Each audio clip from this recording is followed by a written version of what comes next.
Hi guys, it's Inspector here. In today's video, I want to go over how to pick the best Ethereum mining pool for you guys to mine in. So when you first start mining, the main thing you do is look for a pool to start mining in. So pool mining is a collective of miners who work together to find blocks on the network.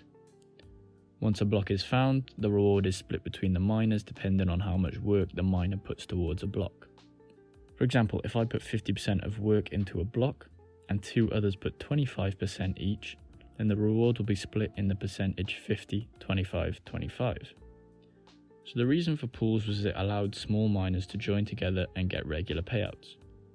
Solo mining can only be done with a large amount of hashing power, so pools help to get people into mining without having to pay for large amounts of hashing power. For example, it'll take around 12 gigahash of power to solo mine Ethereum. This would set you back around 100k in today's GPU market. Now you know why pools were created. Let's get into how to pick a pool to mine. There is a really useful website which displays all the mining pools for all proof of work cryptos. This website is called miningpoolstats.com. So as you can see here, it displays all the Ethereum pools that are online right now. So it ranks them all based on the amount of hash rate they have in their pool. At the top we have Ethereum, which has the highest hash rate on this network with 300 terahash. The second biggest only has around half of that hash rate with 130 terahash, and that's F2 pool.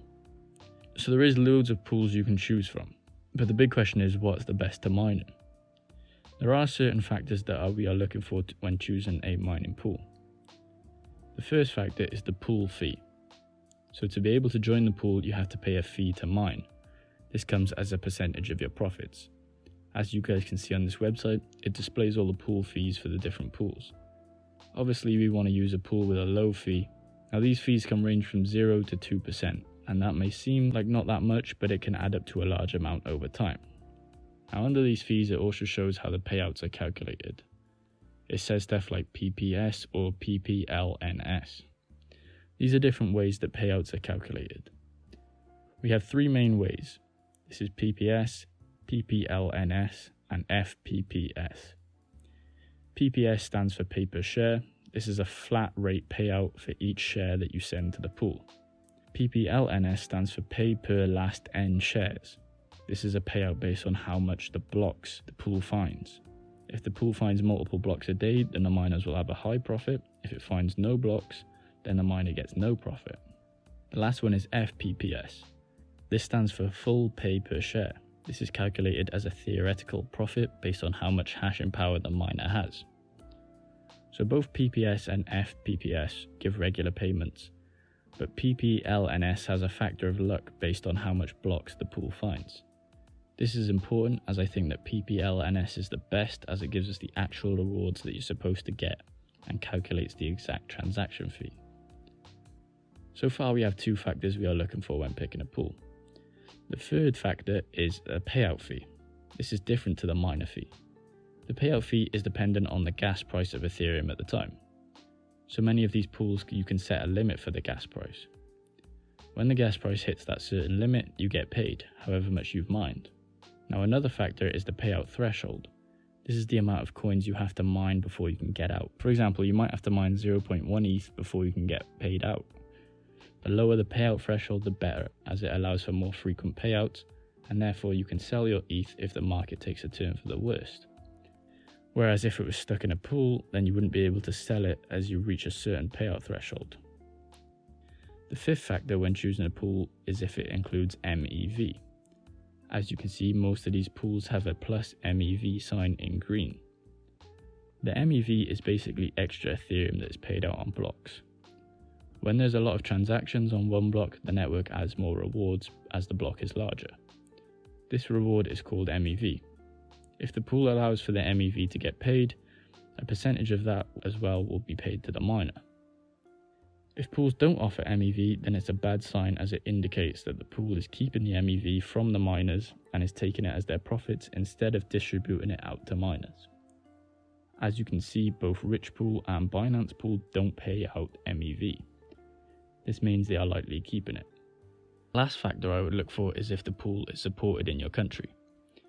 This comes down to how many servers the pool runs. As you can see, this website displays if a pool is worldwide or only in operation in certain continents. Most of the top pools offer worldwide servers, but if we look below, we can see that some pools only offer servers in countries such as Japan, America, or Germany. Generally, if you're close to the country, then you'll be able to connect to the server.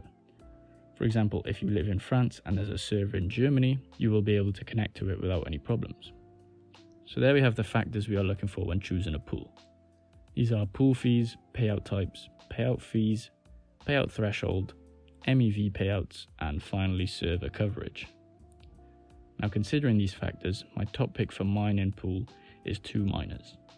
I'm going to go over all these factors and explain why it's my top pick. So 2Miners is 6th in the ranking in terms of hash rate and has servers all over the world. This is good as anyone can join the pool anywhere around the world. So the pool fee for 2Miners is 1%, which is the average fee that most pools offer. So it's not trying to take more than the normal amount. The payouts run on PPLNS system, so it depends on how much blocks the pool finds. This is good as the pool has a large amount of hash rate and will definitely find sizable amount of blocks in a day. Meaning that PPLNS will pay out and ensure the actual amount was paid to you based on the amount of work that you put into the block. Now moving on to the biggest factor that I think really sets 2Miners above the rest. This is the payout fee system and payout threshold. So around 4 months ago, 2Miners started to make no fee payouts on their mining pool. This was done using a coin called Nano as a go-between. So you mine Ethereum and then get paid out in Nano coin. You can sell this coin on all major exchanges. This is major as the gas fees are very high on the network, so by eliminating these fees, you get to keep all your profits from mining. Now, because there are no fees when mining, the payout threshold is also very low. You only have to mine around $5 worth of ETH to get a payout. So if you're a really small miner, you can get daily payouts as low as $5. You can also get paid in Bitcoin if you want, but you have to pay the fee of 20 cents to withdrawal, and the payout threshold is a little higher. They made this very simple as the only thing you need to do is change the mining address in your miner file and it will start mining and paying out to either Nano or Bitcoin. Finally, 2Miners also pays out the MEV on blocks, so there is more profit added on. I believe they didn't used to pay MEV but updated it a while back and started paying it out. That's how you go about picking a mining pool for Ethereum. So when it comes to different coins, I look over these same factors and try to determine which pool is the best. Remember that just because the pool has the most hash rate, it doesn't necessarily mean it's the best to use. So you should do your research on each pool before you start mining. If this video helped you guys, please leave a like on the video and subscribe to the channel. If you have any thoughts on the video, please leave a comment below.